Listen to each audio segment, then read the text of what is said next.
Hello students, welcome back to my channel smart study.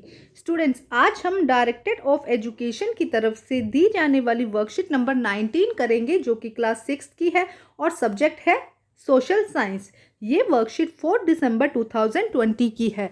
तो आइए शुरू करते हैं आज की वर्कशीट शुरू करने से पहले प्लीज़ मेरे चैनल को सब्सक्राइब कर दीजिए।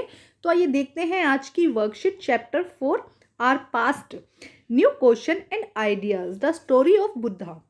Siddhartha as also as Gautama was the founder of the Buddhism। तो देखो क्या कहा जा रहा है कि बुद्धिज्म के जो फाउंडर हैं वो कौन है? गौतमा, जिन्हें हम क्या कहते हैं, जिनका नाम क्या है? सिद्धार्थ, जिसे हम गौतमा के नाम से जानते हैं। He was born about 2500 year ago, जिनका जिनका जो जन्म 2500 ईयर अगो हुआ था। When he was a young man he left the comfort of his home in search of the knowledge. When he was young man, जब वो एक young man थे, एक्चुअली जब वो मतलब चाइल्डहुड था उनका, जब उनका बचपन में ही उनको मतलब वो नॉलेज के लिए सच की तलाश में मना करना चाहते थे, लेकिन जब वो बड़े हुए तब उन्होंने अपने घर के जितने भी कंफर्ट लेवल था अपने घर को छोड़कर उन्होंने क्या किया? सर्च ऑफ नॉलेज में वो चले गए। ही वंडरेड ऑफ सर्वल ईयर, और वो बहुत टाइम तक, सर्वल ईयर तक क्या करते रहे? वो घूमते रहे और सच की तलाश करने की कोशिश करते रहे। He meditated for the days of under a peepal tree at बोध गया इन बिहार। इसीलिए सच की खोज के लिए उन्होंने बोध गया बिहार में उन्होंने एक पीपल ट्री के नीचे, एक पीपल के पेड़ के नीचे उन्होंने मेडिटेट किया, एक तपस्या की। एंड वेयर ही अटेंड अनलाइटेनमेंट, और जहाँ उनके क्या मिला? उन्हें जो सच का ज्ञान था वो मिला। वेयर ही अटेंड अनलाइटेनमेंट मतलब कि वहाँ उन्हें सच की जो तलाश कर रहे थे वो सच उन्हें, जिंदगी का सच उन्हें मिला। After that he was known as the Buddha, उसके बाद हम उन्हें बुद्धा के नाम से जानने लगे, महात्मा बुद्ध हम उन्हें कहने लगे। एंड द वाइज मैन, या हम उन्हें क्या कहने? बुद्ध मैन का मीनिंग क्या होता है? कि एक वाइज मैन, एक बहुत महापुरुष। He then went to Sarnath near Varanasi where he taught for the first time. अब क्या हुआ? अब जब उन्हें सच का ज्ञान मिल गया तो उन्होंने फर्स्ट टाइम लोगों को भी इसके लिए उपदेश देना शुरू किया, लोगों को सिखाना शुरू किया। कहाँ उन्होंने फर्स्ट अपना जो उपदेश था या टॉट कहाँ पे किया? सारनाथ नियर वाराणसी। वाराणसी के पास में एक जगह है सारनाथ, जहाँ पे उन्होंने अपना फर्स्ट लेसन दिया या फर्स्ट टाइम लोगों को सिखाया, उपदेश दिया। He spend the rest of his life teaching people till passed away at Kushinara. उसके बाद उन्होंने लोगों को उपदेश दिए, बहुत लोगों को ज्ञान दिया। और लास्ट टाइम जब उनकी डेथ से पहले तक उन्होंने कुशीनारा, यूपी में है कुशीनारा नाम की जगह पर, उन्होंने लोगों को जो ज्ञान के बारे में उपदेश दिए, ज्ञान के बारे में उन्होंने लोगों को बताया। नेक्स्ट देखिए क्या लिखा गया है। The Buddha told that life is full of suffering and unhappiness. Buddha ने क्या कहा?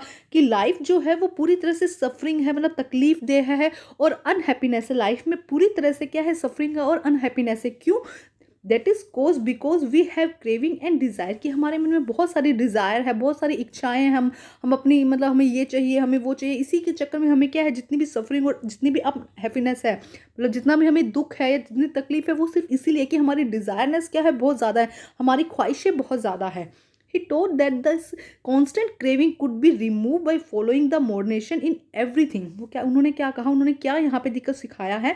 उन्होंने बताया कि अगर हम हमारी कांस्टेंट जो हम कंटिन्यूस क्रेविंग करते रहते हैं, कंटिन्यूस मतलब कहते रहते हैं कि हमें ये चाहिए, ये चाहिए, ये चाहिए, अगर हम इसको छोड़ देते हैं, रिमूव कर देते हैं अपनी लाइफ से, तो हम पूरी तरह से क्या हो जाते हैं? एकदम हम, हमारा जो मन है वो शांत हो जाएगा।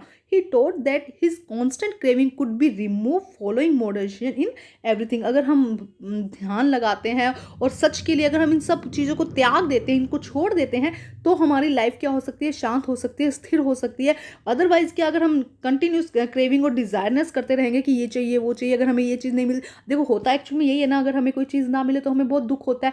तो हमारी मेन दुखों का रीज़न जो है, सफरिंग और अनहैप्पीनेस का रीज़न क्या है? हमारी क्रेविंग, डिजायरनेस। तो अगर हम उन्हीं चीज़ों को छोड़ दें, अगर हमें कोई चीज़ नहीं मिली है, हम चाह रहे थे फर्स्ट, तो हम अगर किसी चीज़ के बारे में क्रेविंग ना करें, डिज़ायर ना करें कि हमें ये चाहिए, तो हमें दुखों का कारण अपने आप ही क्या हो जाएगा? कम हो जाएगा। He also taught people to be kind and to respect and lives other including animal. उन्होंने क्या कहा? जो लोग हैं उन्हें कैसा होना चाहिए? टू बी काइंड होना चाहिए, दूसरों के लिए हेल्पफुल होना चाहिए, हमेशा रखना चाहिए कि दूसरों की हम हेल्प कर सके, रिस्पेक्ट करनी चाहिए, लिव्स एंड इंक्लूडिंग एनिमल। यहाँ तक सिर्फ पीपल्स की नहीं कि हमें सिर्फ लोगों की रिस्पेक्ट नहीं करनी चाहिए, हमें एनिमल्स की भी क्या करनी चाहिए? रिस्पेक्ट करनी चाहिए और उनके लिए काइंड होना चाहिए। The Buddha taught in the language of the ordinary people, Prakrit, so the everybody could understand his message। जो बुद्धा ने अपना टॉट दिया, जो लेसन दिया, वो सिर्फ ऑर्डिनरी लैंग्वेज में दिया। क्यों? जिससे कि जो ऑर्डिनरी पीपल थे वहाँ के वो उसको समझ सके। कौन सी लैंग्वेज थी? प्राकृत लैंग्वेज थी, जिससे कि everybody could understand his language, जिससे कि हर कोई, उनकी जो एवरीबडी आम इंसान है वो भी उनकी जो उपदेश है या उनकी लैंग्वेज है उसको समझ सके। अब देखो, अगर बहुत हाई लेवल की इंग्लिश में दे देते तो नॉर्मल जो आम जनता है वो उनका उपदेश नहीं समझ सकती ना। तो उन्होंने अपना उपदेश कैसे दिया? अपना जो उन्होंने टॉट दी, अपनी जो बातें सिखाई, वो किन लैंग्वेज में सिखाई? प्राकृत में सिखाई, जिससे कि everybody could understand his message, जिससे कि हर एक व्यक्ति उनकी बात को समझ सके। अब हम करते हैं इसके question answer. Where did the Buddha teach for the first time? First time कहाँ पे टीच किया था? अभी हम पढ़ चुके हैं बेटा, सारनाथ नियर वाराणसी। तो ये हो जाएगा आपका फर्स्ट क्वेश्चन। कहाँ पे उन्होंने फर्स्ट टाइम टीच किया था बेटा? Sarnath near Varanasi. Question number second, why did the Buddha teach in Prakrit language? क्यों उन्होंने प्राकृत लैंग्वेज का यूज़ किया था? क्योंकि अगर देखो, अगर वो और कोई लैंग्वेज यूज़ करते या कोई हाई लेवल इंग्लिश या इस तरह की कुछ अलग लैंग्वेज यूज़ करते तो वहाँ की जो आम जनता है वो तो उसे समझ ही नहीं पाती ना। तो सभी लोगों तक अपना मैसेज पहुँचाने के लिए और सभी लोगों को उसको समझ सके, उसको फॉलो कर सके, इसीलिए उन्होंने क्या किया था? अपनी कौन सी लैंग्वेज यूज़ की थी? प्राकृत लैंग्वेज। तो यहाँ से आएगा बिकॉज, यहाँ पे लिख दीजिएगा बिकॉज, यहाँ से आएगा द बुद्धा टॉट, आ जाएगा बेटा,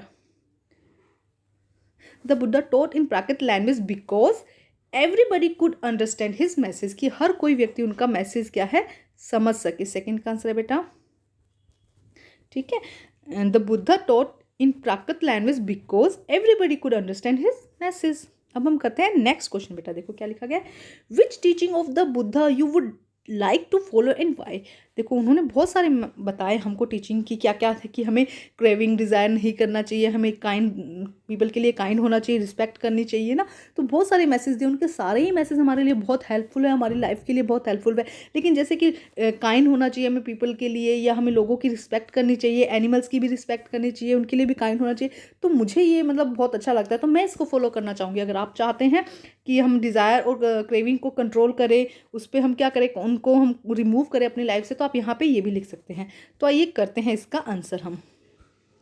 तो देखिए क्या हो जाएगा बेटा answer. Answer number 3, Mahatma Buddha taught us many good things. Mahatma Buddha ने हमें बहुत सारी अच्छी चीज़ें सिखाई है। I would like to follow that people to be kind and to respect the life's other and including animals. देखो क्या कहना चाहते हैं यहाँ पे, Mahatma Buddha taught us many good things. हमने बहुत, महात्मा बुद्ध ने हमें बहुत अच्छी चीज़ें सिखाई है।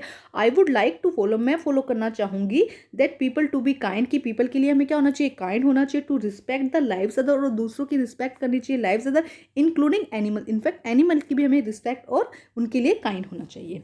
ठीक है स्टूडेंट, तो बेटा आज की वर्कशीट कंप्लीट होती है। वर्कशीट कंप्लीट करके अपनी टीचर से चेक कराइए। और बच्चे प्लीज़ मेरे चैनल को लाइक कीजिए, सब्सक्राइब कीजिए और शेयर कीजिए। Thank you students.